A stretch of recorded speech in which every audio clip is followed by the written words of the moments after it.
Good morning. Good morning. Please sit down. Thank you for the warm welcome. There's no better place to talk about New York's future than starting right here at Kings Park High School, where leaders like Supervisor Ed Wareheim actually cut his teeth. Am I correct about that? He was the first class. First graduating class. I don't have to say the year unless you want me to. It was a few years back. I was still alive. Most of you were still alive. So it is great to see him. And again, thank you to your service to our country and your many, many contributions. So this is where leaders are created. Places like this, we have great examples. And so go Kingsmen. Want to wish our local teams well always. But it is so great to be back on Long Island, especially the extraordinarily beautiful North Shore. And I want to thank the leaders of this part of our state, starting with our county executive, Ed Romaine, who always welcomes me here. I want to thank him for... we have a lot of work to do together, and I appreciate the way you've reached your hand out in partnership, because certainly collaboration will bear many fruits for this important part of our state, so I appreciate that. We also have the Suffolk County Clerk and members of the Suffolk County Legislature. I'm a former county clerk, so I want to have all of you stand up and take a bow. All of our county legislators who are here. Thank you. And County Clerk. I have my partners in Albany. And again, I credit the people of this region for making sure that you send very compassionate fighters for you. And I'm going to start with Monica Martinez, someone who I worked very, very closely with. Monica Martinez, your state senator. Mario Matera, our state senator as well, Senator. Assembly member Michael Fitzpatrick has joined us. Thank you. As I mentioned, our supervisor, Smithtown supervisor, Ed Wareheim, and also members of the town board. I also spent 14 years on a town board, so I know all about town board members, and they don't always get the credit they deserve, okay? So all the town board elected officials who are here, please stand up. And if you're not here, you're probably working hard. Thank you. Dan Panico, the Brookhaven supervisor, has joined us. Super, please take a bow. Paul Pereira, the village mayor. I also represented villages in my time in office. I know all about villages. The village of Mineola, thank you for joining us as well as all the village trustees. And we have our current and former presidents of the Nassau County Village officials and have come as well, Elliot Conway and Nora Hagenstein. I want to thank them, Hagenstein. And as a special treat, I have brought our Secretary of State, Robert Rodriguez, to join us today.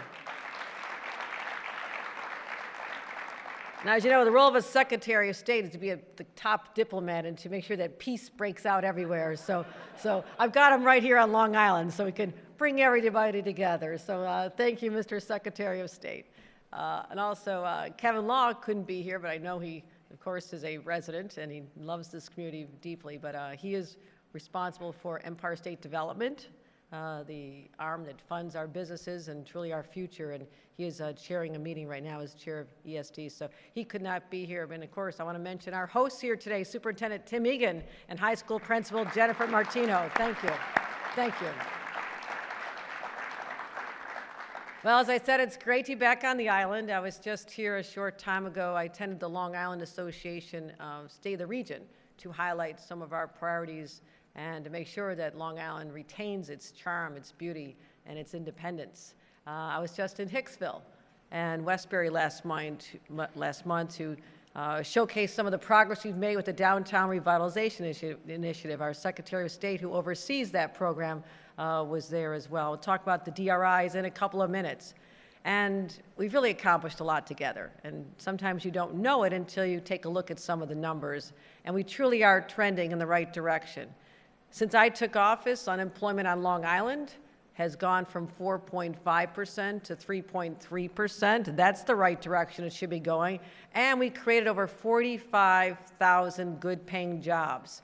But also, when you're driving to those jobs, I know as I come out here all the time, all I would hear about are the potholes on the roads. So I took care of the potholes. I came out here and said, I'm announcing, after hearing from everybody on Long Island, I mean everybody, that I announced $1 billion statewide to take care of our potholes and filled them up, and I literally went out there and filled some myself, and as a result, over 208 lane miles were paved on the LIE in the southern states. So hopefully it's a smoother ride for everybody. Anybody been out there? Okay, there you go. But as we're at a school like this, we're talking about investments in education. And I've been governor just a little over 2 years now.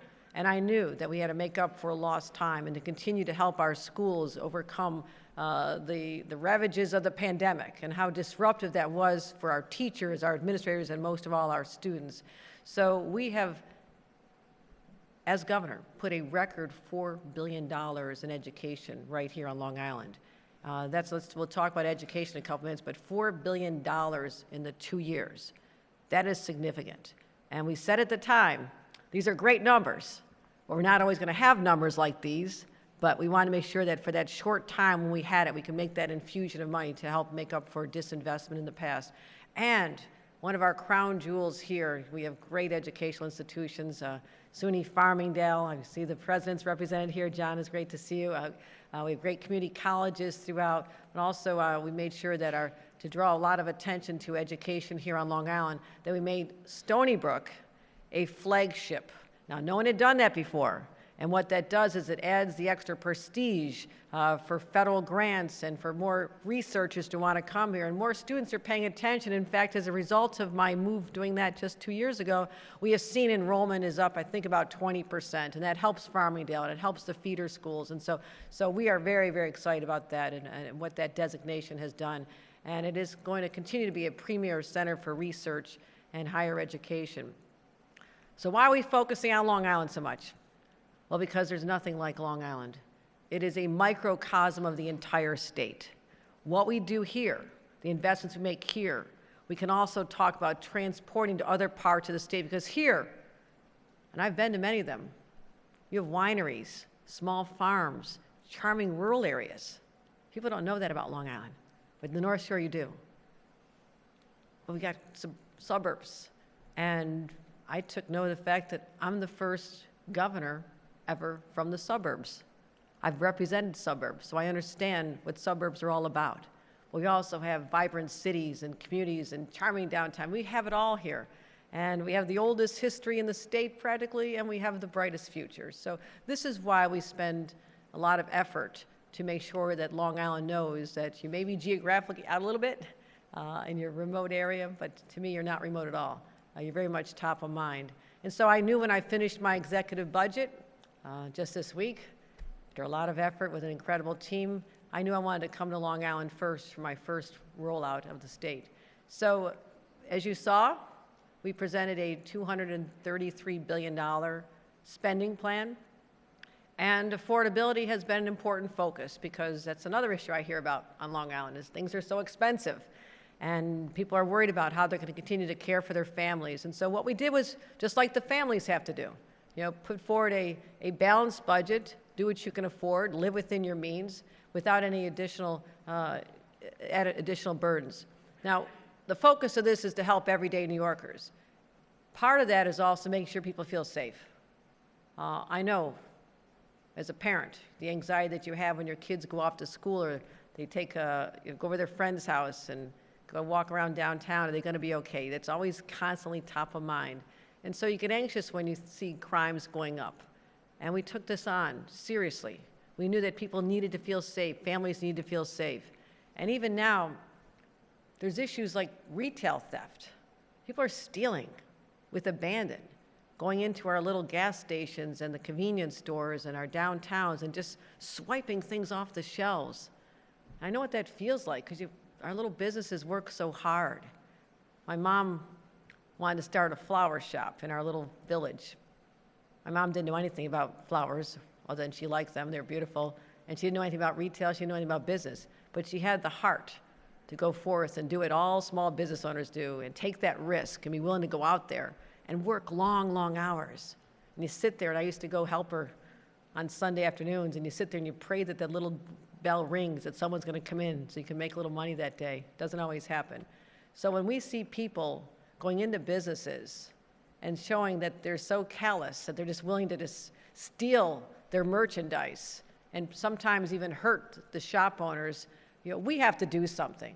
We have to take state action to try to help our localities. So we're going to be taking on crimes like retail theft, domestic violence, hate crimes.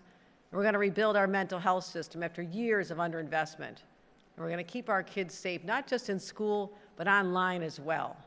This is something that I don't think our supervisor, when he went to school here a few years ago, had to worry about this, right? But teenagers today are in a totally different world. Those influences out there could really take them to a dark place. And as leaders, we have to do something. We can't just say this is the way it's going to be. We're also going to work on issues, help family get back to basics with reading. Remember phonics, right? For about 20 years, people forgot what phonics were. And teachers were told to teach kids this newfangled way, and it's going to be better, except our reading scores have only gone down, and it's been frustrating for our teachers for such a long time. They've been begging for a change. And again, it's hard to change education, especially in the state of New York. But I said, we must be bold. We're going to just call it out like it is, call it a failure, and get back to basics. That's what we're going to do, and we're going to make sure our teachers have the resources to do that. So we're going to be looking forward to better outcomes. Also making sure our kids not just get a better education, but they're safe, especially when they do things like swim. Everybody in Long Island needs to know how to swim, right? We're surrounded by water. That's the joy of Long Island. You have to know how to swim. But there are communities where there are not swimming pools to teach kids, and we have to focus on that. I'll be talking about that in a minute. And also maternal and infant health. We are seeing horrific outcomes. It's shocking that the incidence of infant mortality has not gone down, it's actually gone up. And how we compare to the rest of the world is rather shocking. But I know, now that we took care of the potholes on those two roads, I don't hear much about those, but I still hear about crime and taxes, right? So let's talk about how we deal with those. Let me tell you this. In my budget, state income taxes will not go up, and we'll have strategies to make crime go down. It's real simple. As I mentioned, we made historic investments in law enforcement thus far. Really proud because of our targeted approach and working with local law enforcement. Gun violence, in the 2 years I've been governor, is now down 49%. That's just in 2 years. So we were on a trajectory where it kept going up and up and up. We invested a lot of money working with our legislature into trying to be very smart about how we give resources to our local governments, how the state police and the crime intelligence centers can help solve crimes. But it's been working. It's been working. We now have the lowest number of shootings on Long Island, the lowest number in record. The lowest year on record before was 2018. We're 16% lower than the lowest record ever. Okay, that is a very good outcome. That is a very good outcome. And again, last year we committed $347 million to drive down gun violence, which is a 52% increase over prior spending. See the difference? You realize there's a problem, you put money and smart strategies behind it, and all of a sudden things start getting better. And that's the good news here. So we attacked gun violence from every angle. We know it works, and that's why I want to continue that trend. I don't want to ever see it go up again. Another $347 million to support law enforcement strategies. Also, as I mentioned, the retail theft, we're going to continue focusing on helping our business, our hard-working entrepreneurs. I met someone named Harry Singh. He owns the Bola Markets. He has 100 stores and gas stations. You've probably seen them driving around. He told me what was going on in his shop, especially late at night, and how terrorized some of his workers were, and some of them were assaulted. And I was so struck by this, that these people just going to work every day have to live in fear now. That's not right. That shouldn't be happening anywhere, and it certainly should not be happening anywhere on Long Island. So I said we're going to do something about it. We're putting $40 million into combating retail theft. We're going to have dedicated teams in our state police department, using our crime intelligence centers. We're going to find out who these are. And I'm not just talking about someone stealing a pack of gum. I'm talking about the organized crime operations that are sweeping the shelves and then selling it on social media and eBay. So we have a whole system of working with the federal, state, and local government to deal with this. And we will start driving down retail theft. Another crime that is not talked about as much is domestic violence. We talk about crime statistics. We see too often headlines of horrific murders and assaults, but it's more likely to be committed by someone, a known partner, than a stranger on the street. And we all know it's primarily women who face this violent experience. And sadly, the majority of these cases are never prosecuted. The woman may have the courage to say, I need help, which is still a hurdle to overcome, but the majority of them are dismissed. We cannot let this happen. We have to make sure that law enforcement and our district attorneys and our police officers, they need extra help from the state to focus on this crime that people know is there, but when it's happening to your family and your own children are terrorized or you're terrorized, again, we cannot turn a blind eye to this. We have to say, no, it's real, it's happening to people, and it must stop. So we're having $40 million allocated for law enforcement and district attorneys to help combat domestic violence, new tools to gather evidence, prosecute the abusers, and help survivors rebuild their lives. Now let's also focus on hate crimes. It breaks my heart to know that since October 7th, the attack by Hamas on Israel, we've seen a shocking escalation in hate crimes, especially against Jewish and Muslim New Yorkers. Swastikas drawn on schools right here in Smithtown, hateful messages scrawled across the health food store in Montauk, a menorah vandalized on a front lawn in West Hampstead. But it's not new. It was back in July of 2022 when I visited a mosque in Ronkonkoma where someone had vandalized with an incendiary device the crescent moon out front. Hate has touched too many of our communities. And people deserve to worship wherever they want without fear that in that place, that hallowed place, or on their way there, or being on our streets, dressed the way they want to represent their faith. They now have to live in fear. Last year, we invested $25 million to address this. That's before it got really bad, what we're dealing with now. So to combat this, we're adding another $10 million in grants for a total of $35 million to our most vulnerable communities so they can get those security cameras, they can get the guards, they can protect themselves, and they know what they need to do. Because every single New Yorker deserves to be safe. Whether it's a mosque, a synagogue, a temple, church, anywhere. It's a fundamental right to be safe. And as I mentioned, ensuring that our kids have a top-notch education is not just my priority. I know it's the priority of all parents here on Long Island. And since taking office, we've increased statewide school aid by the largest amount ever, $5 billion, and we fully funded foundation aid for the first time ever. You all heard about this foundation aid. We all knew how districts were not getting what they should get. I said, no more. People shouldn't have to go to court for this. It should have been resolved years ago. And for the last 2 years, I said again, I have to take this infusion of money, put it out there to make up for all the years of underinvestment. And we did that. We did that. We stabilized. We did what was right. It's the largest amount ever. And during that same period, I focused on Long Island today. We increased funding for Long Island schools, increased, not the total, by $1.4 billion, a 38% jump. 38% more, that's pretty darn good. Now, can you do 38% every year or two? No. I wish I could. I just can't. No one really expects you, and you really don't want to have to pay more out of your pockets. We do have outstanding education here on Long Island. We are blessed with that. We have dedicated superintendents and principals and administrators and incredible, incredible teachers. We will continue to support them. We also supported Long Island with a $1.2 billion increase in foundation aid. And this year we're investing overall $35.3 billion in school aid, a 2.4% over last year. So we didn't go down. Our overall state numbers are up. And increase in aid to Long Island schools is up $147 million for a total of $5 billion. So those are the real numbers. Those are the numbers.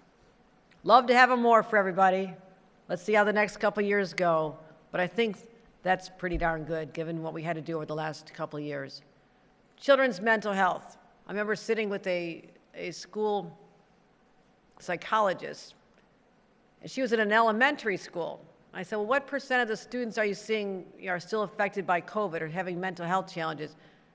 She immediately said 40%. I said, 40% of kids in grade school are suffering from mental health challenges? She said, yes. I said, well, every single school needs to have people dealing with this. Do they? No. That was not the answer I wanted to hear. The use of school-based clinics where they exist is up 70%. That statistic is sad in itself. But those are the places that actually have school clinics. What about the ones that don't? Every single school needs to have one. We're directing $45 million to make sure that we have school-based wraparound services, peer-to-peer support, and strategies to take care of our kids now, so they're not relegated to a lifetime of needing help later. That's where these investments make all the sense in the world. And make sure they're getting a quality education, as I mentioned. Phonics, back to basics. We have to make sure we have re-education programs for our teachers, because the teachers have been asking for this, and we're going to teach the teachers to help these new strategies. So $10 million to help 20,000 teachers start teaching our kids the way that we think is going to have better outcomes. Get rid of those old debunked theories, say that was a mistake, bad experiment, and let's get that done. Now, this will not only help our kids to read, but also prepare them for their access to some of the best higher educational institutions in the world, right here on Long Island. I'm seeing Farmingdale. John, just wave your hand. He's so proud of Farmingdale. And we'll invest $207 million for SUNY operations in addition to current school fundings, and investing $1.2 billion statewide into higher education capital projects. For too long, these institutions needed money for basic capital improvements, and they were denied this because budgets were tight. They're still tight, but if we don't make these investments now, then it's going to cost a lot more later when the infrastructure starts collapsing and we haven't made the investments to compete with all the other schools, the privates. So right here on Long Island, we're adding $211 million for institutions right here on Long Island. Excited to do this. You've listed, I'm not going to list, Farmingdale, Old Westbury, Stony Brook. Old Westbury, $91.5 million. Is that a typo, or are they really getting that much? No, you can have it. $52 million for Farmingdale, $49 million for Stony Brook. Our community colleges, we don't forget our community college, $14 million for Suffolk and $4 million for Nassau County. So there you go, there you go. The money's there, we're gonna make those investments.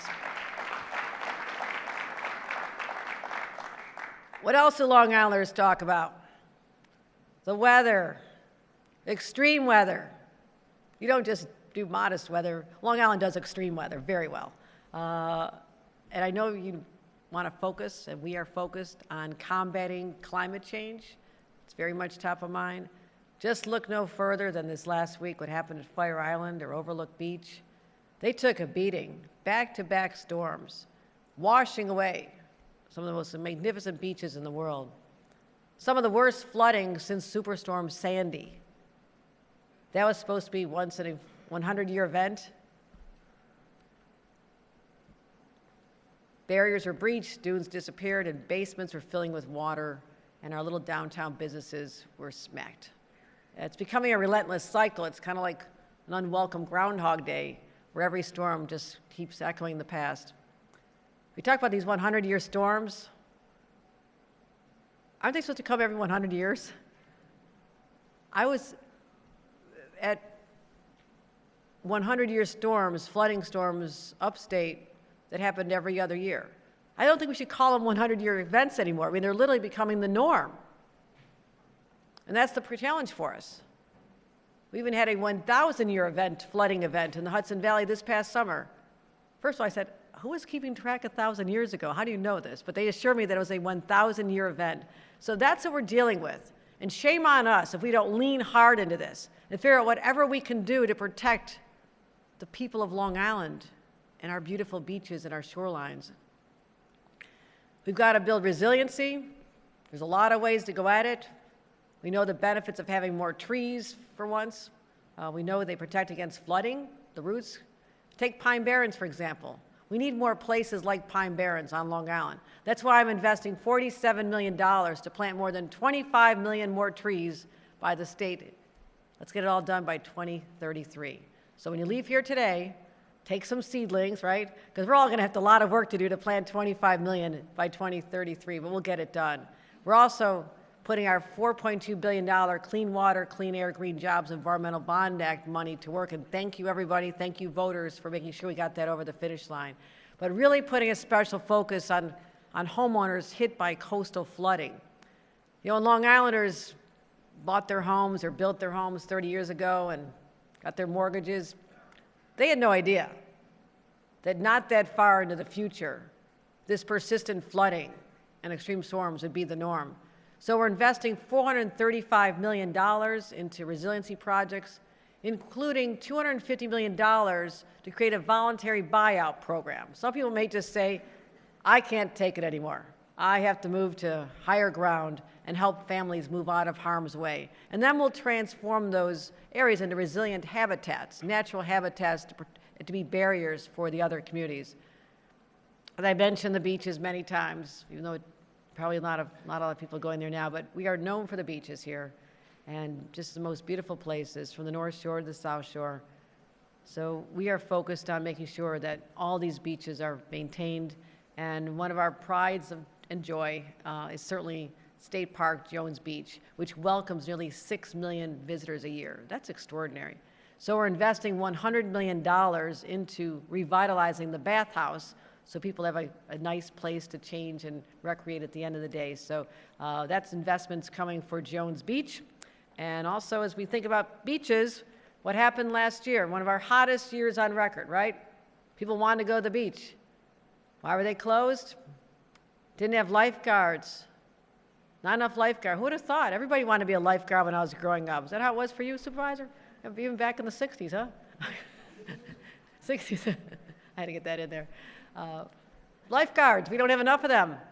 So the state said, why don't we have enough? Because they can make more working at McDonald's down the street, right? So I said, okay, pay them more.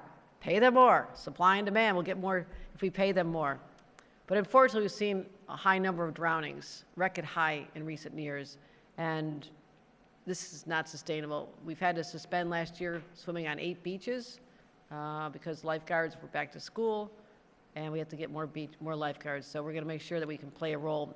We have $160 million to hire lifeguards, increase swim lessons, build more swimming pools, because I don't want anyone to drown.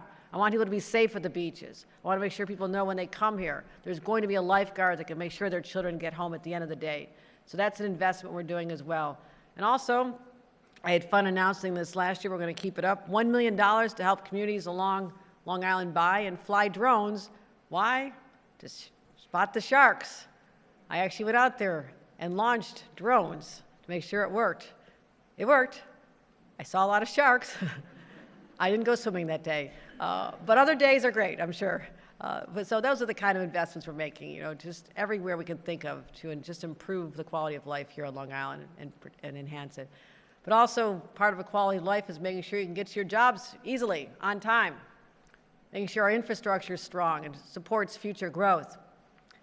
As I mentioned, we went after the potholes. I told you this last time it was a high priority. This year we have $72 million to repair local roads and bridges on Long Island, so that's going to be important for local governments. I know when I was in local government, we were always begging the state, please give us more money, roads and bridges, sewers, water. And for a long time, I was in for 14 years. No, we were not top priorities. So bringing my local government experience, what it's like, and how hard it is, I said, let's just make it easier on our local governments. Let's just give them a hand. Let's be real partners. Let's not always be on their backs. Let's be on their side. And that's the philosophy we're taking when it comes to making sure you have the investments to grow. LIRR riders. We want to make sure they have an easy commute too. Now, since November 2023, not that long ago, right before the holidays, we had more than 69,000, almost 70,000 more trains than the year before. Think about that. 70,000 more trains than we had a year before on the LIRR. That's 49,000 more than 2019. all because of our investments in the third track. I was at all these great ribbon cuttings and openings, and the opening of Grand Central Madison, which I hope when people come out of the ground there, they have a totally different experience, which is what we're trying to do everywhere. And the best part is, because I'm always saying, well, what's our on-time performance? We can have a lot of trains, but if people are late, remember the summer of hell, 2017? Never again. We had the best on-time performance in 50 years. Just announced that, 94% of the time on time. So these are some of the investments we've made, but there's one we can work on: infrastructure, beaches, places. But let's get down to people. Our people need help. And I wasn't just referring to kids, but our kids really need a lot of support. Just a 5-minute walk down here, down Lawrence Road, is the old Kings Park Psychiatric Center, a former state-run facility that at one time pioneered innovative approaches to mental health. But then there was overcrowding and underfunding, and it ended up closing. Now, what was Plan B after that closed? People went out to the streets, right? It didn't just happen here. It happened everywhere. When I was growing up, there was a place called the West Seneca Developmental Center, and we knew that was closing. And my parents, and my sister Sheila's here today, the first sister of the state of New York. She loves when I call her out. She remembers we had 6 kids in a small house, but my parents were the kind of parents that are always bringing people in. You know, we had everybody, kids that from the city spending the summers, and then there was the need for people to be the home where people that were going to be transitioned out in the community could come and learn what it's like to live and survive in the outside world. I remember being about a 13, 14-year-old and taking these 18-year-olds to the local store to show them how to shop and how to, you know, this is a bicycle, you can get around town. I mean, so that was just, I remember that experience, and think about that all over the state. There never was a good plan for these people, and it didn't happen here either. So that was the genesis of the beginning of real homelessness all over. So those problems still exist. And we have to reverse the decades of disinvestment and neglect and callous disregard is what I'm going to call it out as, because these people for all decades have needed help. So since I've been governor, state investment in mental health is up more than 45%, $4.8 billion, up from 3.3 in 2022, across the whole continuum of care. It's $122 million to have supportive housing units, because people will otherwise be on the street if they're not in a house, a home, where there's professionals who know how to take care of them. We'll create 200 new inpatient beds.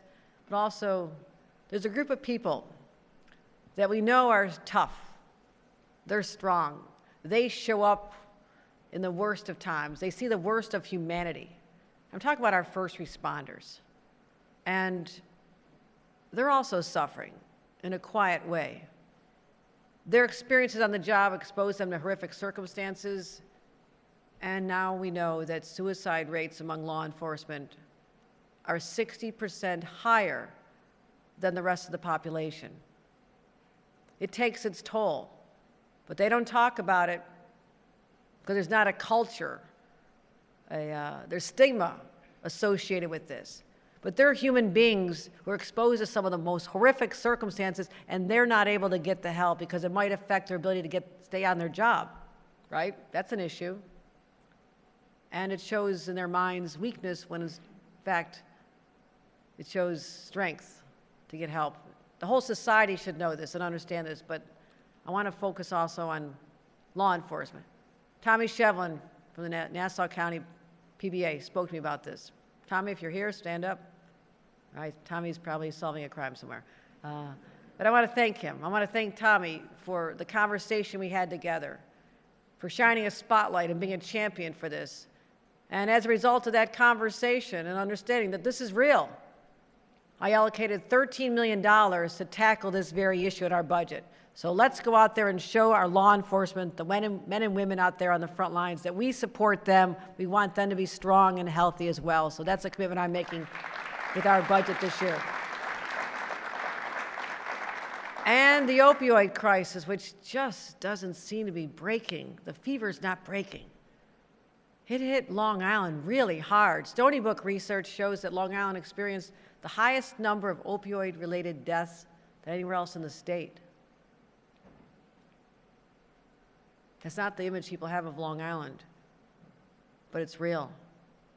Last year, we began distributing $200 million from the Opioid Settlement Fund, and this year we're dedicating $67 million of that toward harm reduction programs, medication-assisted treatment, more prevention and recovery programs. Yesterday, I was speaking to the statewide Sheriff's Association, and I told them, I said, one area we can be helping people is to have medication-assisted treatment available in the jails, right? If people can start recovering while they're incarcerated, but I had heard a few years back that it's wildly expensive, so they couldn't do it. And I told them yesterday, and I'm repeating, when I was a local government official, I hated the phrase unfunded mandates. I said, I'm not going to do this to you. I said, I'm going to make sure you have the money to help stop this cycle of dependency. Let's start right where people are. And sometimes that's in our jails and prisons. So we're focusing on that, more prevention and recovery strategies as well. Now, there's another issue I know you all love to talk to me about here on Long Island. Let's have that talk. Let's have that talk. The housing shortage is plaguing every corner of our state. It is not just specific to our cities or our suburbs. Our rural communities are struggling as well. Last year, I presented a transformative plan, and a lot of legislators, local officials said, no, that's not what we had in mind. And I listened. And I went around and I had forums with the supervisors, Suffolk County. I was sitting with 10 supervisors, Suffolk County, just last spring. I said, well, what do you want? What'll jumpstart more housing being built here? Because right now, teachers and first responders, firefighters and police officers, they can't even afford to live in the communities that they're working in. Go out east. How long do people have to drive to be able to go to their job working in hospitality, especially in the summertime? Our farmers. I go out and visit some of our wineries. They're extraordinary. They're beautiful. They're always saying to me, can you get me some more workers? I said, yes. He goes, well, they have to live closer because the only ones we can get, we can't come from the city of New York, travel hours and hours one way to get to a job picking grapes. So this is a crisis. And even sitting down last year with labor leaders and business leaders, he said, what stresses you out at night? They said the fact that our workers are commuting in from New York, from New Jersey, and Connecticut. Now those are two words I don't ever want to hear. Okay? This is New York. Okay? Workers should be living in New York. They should have a home. And as a new grandma, I'm also going to say this. A lot of young people grow up in great communities, great education, schools like this. And they think someday that when I have a family, I'm going to raise the kids near grandma and grandpa because they can babysit. Okay, see how that works? It's beautiful. But now those kids can't afford to live in the town they grew up in. That is heartbreaking. It's just wrong. And I'm really proud that last year, we started a conversation. And yes, it was weaponized, and I'll be kind, I'll say it was lied about, what our intentions were. People were not honest. I said, I came back again, I said, can we have an honest conversation about what I was proposing, which is saying, can everybody grow 1% a year? That won't even meet the demand, but it was a modest request. And if the answer is no, then let's find some ways to make it happen, because I was told, well, give us some more carrots. Make it taste better. I'm not sure why. I would say cookies personally, carrots. I'm giving you some cookies, okay? Let's see if that works. But if it doesn't work, what are we supposed to do? Work with me. I need more housing built. I needed 800,000 housing units just to get to a place we can go. We have to build more housing. So I'm working. I'm doing what I can. I need the commitment of our local officials. We can get this done. Please support this. And I've also said, I'll look at all state land. I mean, if there's a spot of grass over here, I'm thinking, can I put some housing on this? So we're looking, we surveyed all of our land, especially transit-oriented development, Does anybody think that an empty parking lot with tumbleweed blowing at the end of the workday is better than putting first floor, little coffee shops, maybe a dry cleaner, little sundries, maybe a little flower shop, put in some parking above it, the parking that you're losing, maybe 2 or 3 levels so you can actually double, triple the parking, then some housing above that. Maybe it's affordable, maybe it's market rate. I don't care. I never said what kind of housing, Eddie, but just build housing. The top floor, you can have a great restaurant or a swimming pool for the people who live there. I have seen, this is not imagining this, I have seen this on Long Island. It works. And everybody who has that empty parking lot should be banging down my door saying, help us bring life here, help us bring people here. Let people have the ease of living right here. They don't even need a car. They can live here and take the train into work if that's where they're going. It just makes sense. So I'm working on state property, $500 million I'm putting aside to build 15,000 units on state-owned property. Okay, that's good, that's good.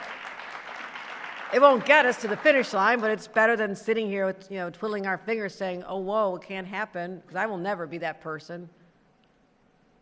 We're going to continue our 5-year, $25 billion housing plan, which will create or preserve 100,000 affordable homes. See how expensive? $25 billion when it's all affordable gets me 100,000 homes, okay? This is not inexpensive.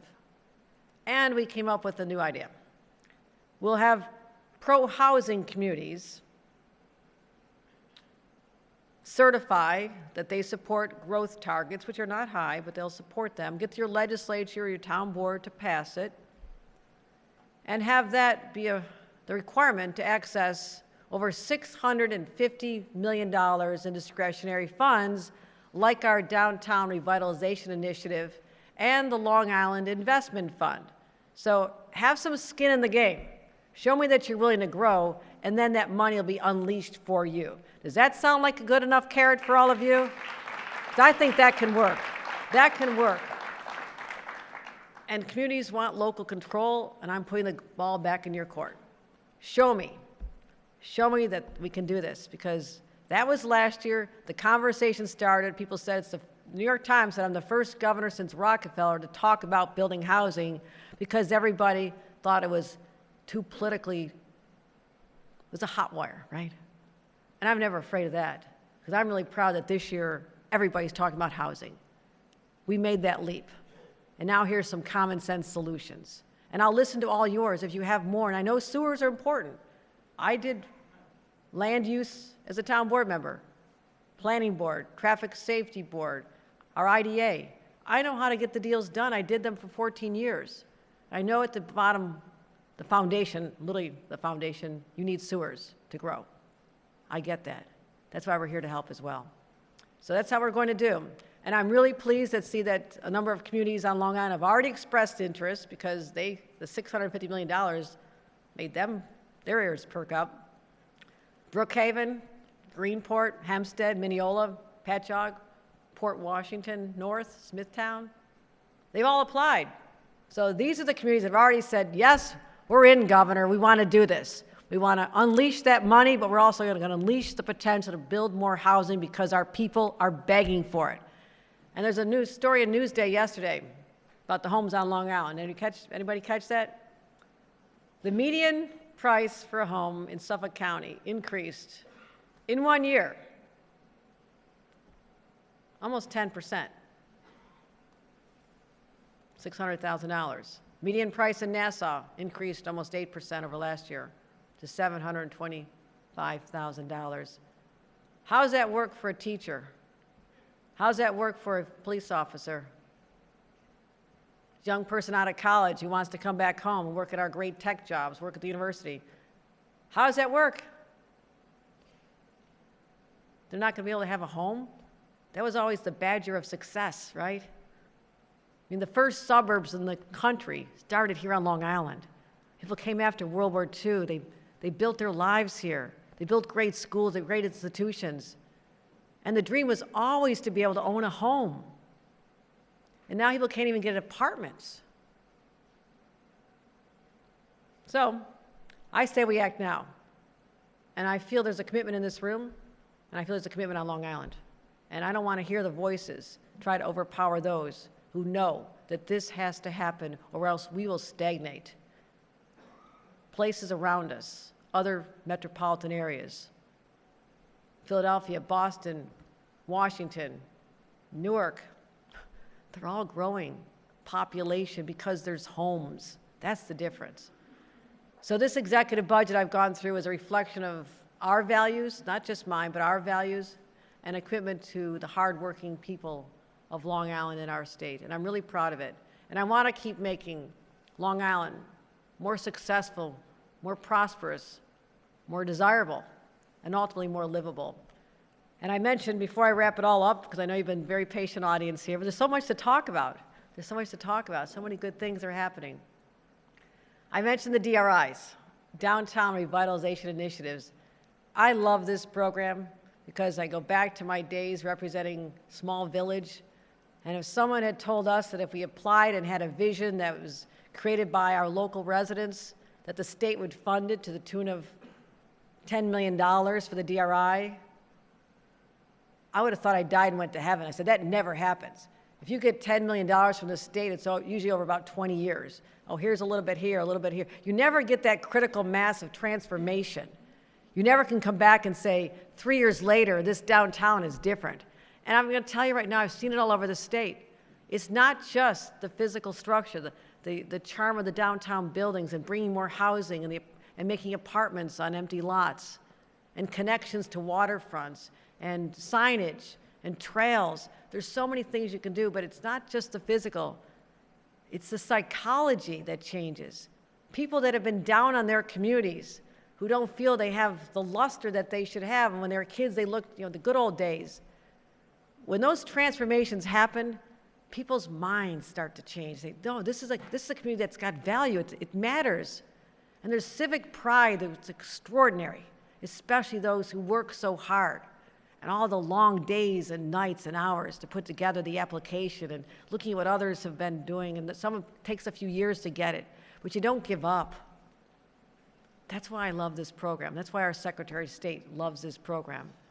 And so I'm really proud to announce that Smithtown-Kings Park will receive $10 million in DRI funding to transform downtown into a vibrant, welcoming destination. So there you go. I'll be back for groundbreakings and ribbon cuttings, and I cannot wait to see this. And they said they want to use the money to enhance community charm and character.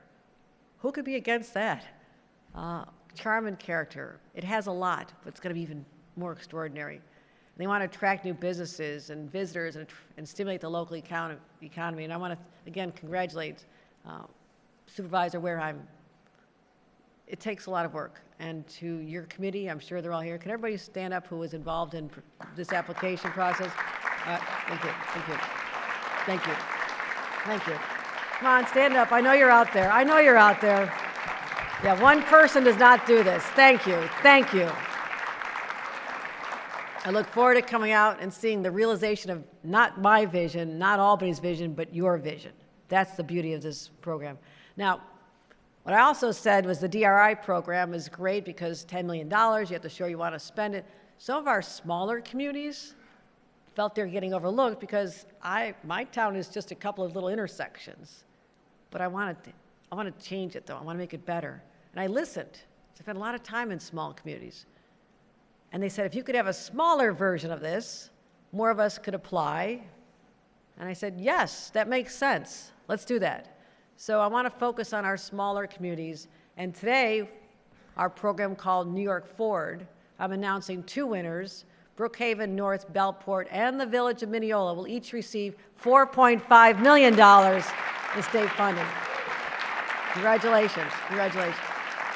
Brookhaven-North Bellport, their vision wants to, now this is music to my ears, wants to boost affordable housing. Now that's a visionary community right there. Congratulations.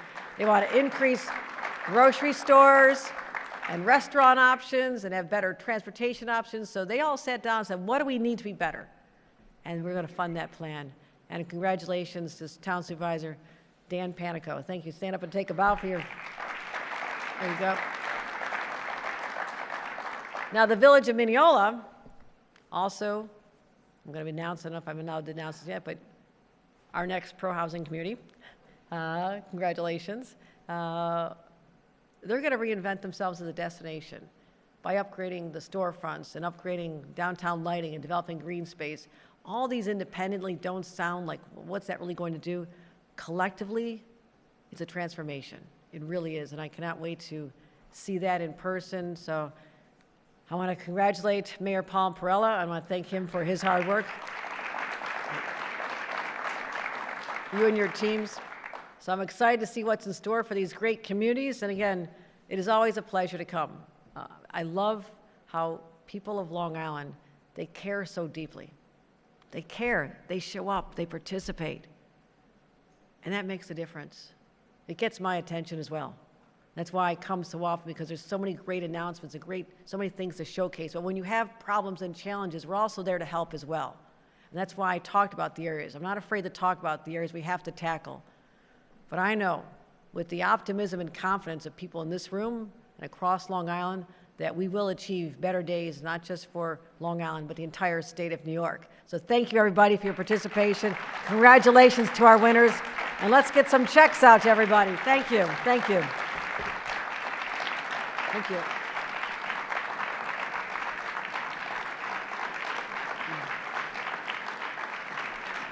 All right, calling the people.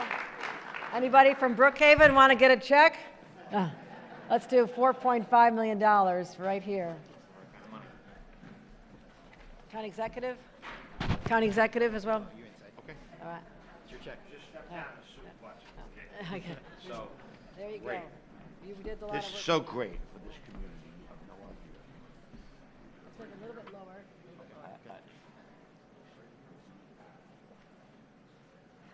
First of all, I want to welcome the governor to Suffolk County. Thank you. Thank you. When you're in government, be it at the village level or the town level or the county level, you begin to understand that everyone, whatever level they're in, has to work together to make things go. I listened to our governor today. I saw many heads nodding because he spoke of many of the things that we would agree on. How we get that done may be a different story, but I want to leave this podium to say that I will certainly work with the governor whenever possible, with my town supervisors, all 10 of us, with our 31 village mayors in Suffolk County, to try to get some of this agenda done. I can say one thing as a former Brookhaven supervisor. If you have someone from your staff sit with myself and Dan Panico and any of our other town supervisors and sit with us, we'll give you a road path. We'll give you a roadmap on how to get your agenda, as we can get it done here in Suffolk, as much as possible. Because we know when this state invests in our localities, we are prepared to make sure that this state sees the dividends in a rising economy, because Long Island is one of the major economic engines of this state. And if you invest here, we will work with you to make sure that it does pay dividends. Governor, thank you for coming out today. Appreciate it. Thank you.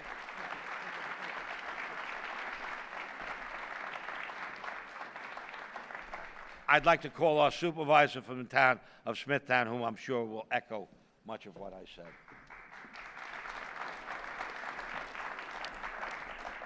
Thank you very much, County Executive Romaine. Good morning, everyone. I want to welcome Governor Hochul to Smithtown. Thank you very much for being here, and all of our colleagues that are in attendance.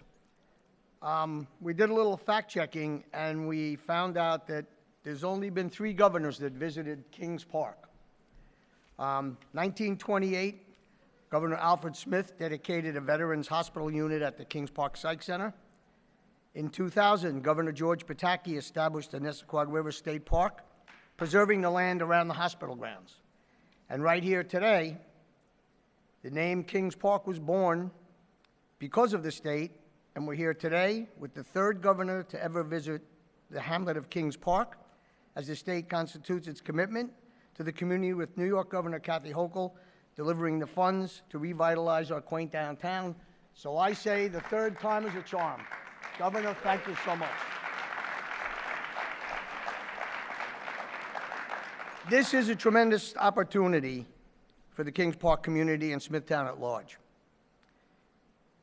It is the culmination of years of community-based planning, working together with dedicated planning, environmental experts, local businesses, civic leaders, our great school districts, and all of our partners in government. And that's how we are going to make things happen right here in the town of Smithtown, in the hamlet of Kings Park. I want to thank Governor Hochul for recognizing our unwavering commitment in building vibrant, sustainable downtowns together. A few months back, we spoke at length about what Smithtown has done over the past few years and the possibilities ahead, which align with your vision, Governor, for the state. The award today affirms that you have put your trust in us, and we look forward to delivering those promises.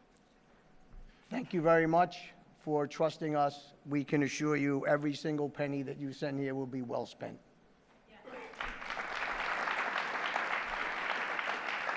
I would just like to take a moment to recognize the people, I do not do this alone, that actually makes this happen. They're the people that do the work behind the scenes.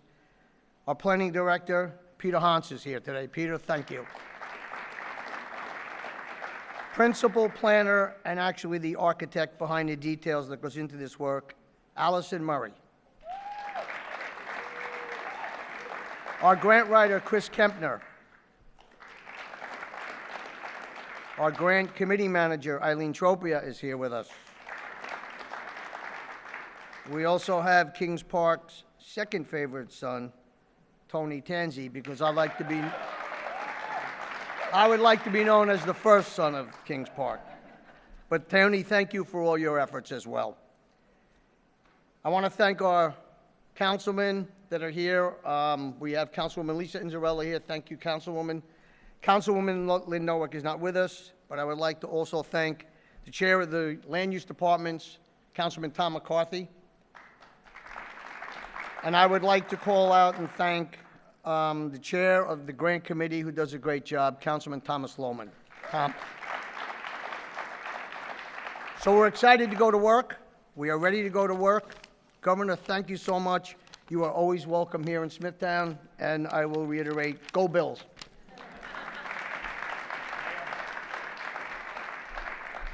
We will now have Paul Perry from Village Mayor of Mineola. Mayor.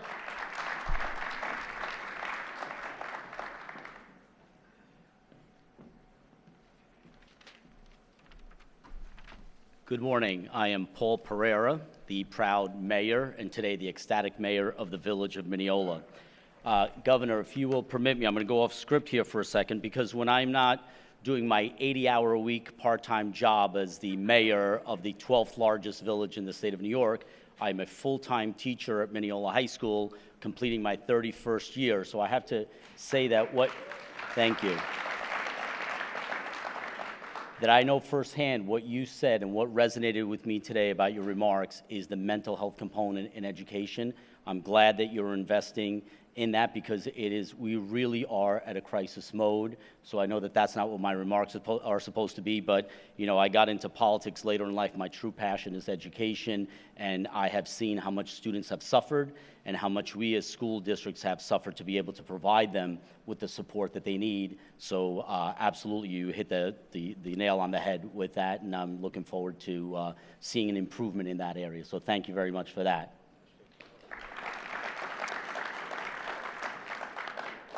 The village is grateful to Governor Hochul and her staff, the Empire State Development Office, the REDC, and all those that saw it fit to recognize the Village of Mineola with this New York Forward Award. I'd also like to thank our New York State Senators, Jack Martins and Kevin Thomas, and our New York State Assemblyman, Ed Ra, for their support throughout the entire process. This award will be put to good use immediately to continue the growth and development of our downtown. The Village of Mineola has been leading downtown revitalization, smart growth, and transit-oriented development for more than 20 years. Mineola has served as an example to other communities that you can grow while still keeping, you can build housing on Long Island while still keeping that small town suburban quality of life that we all cherish. This award not only validates the work that the Village of Mineola has been doing for the last 20 years, but it better prepares us for the next 20 years as we continue to grow and develop. It will help us, among other things, to get our infrastructure ready to meet the needs of an ever-growing and developing downtown. I would also like to recognize with me here this morning is my Deputy Mayor, Janine Sartori, our village trustee, our longest serving village trustee, Paul Casado, and Tom Savino, who's our community development coordinator, who along with our village clerk, Brian Rivera, who could not be here, was responsible for putting this application together and really seeing it over the finish line. And Governor, I know that you know that Mineola is the county seat of Nassau County, and I want to say this to you, that contrary to popular belief, you are always welcome in Mineola.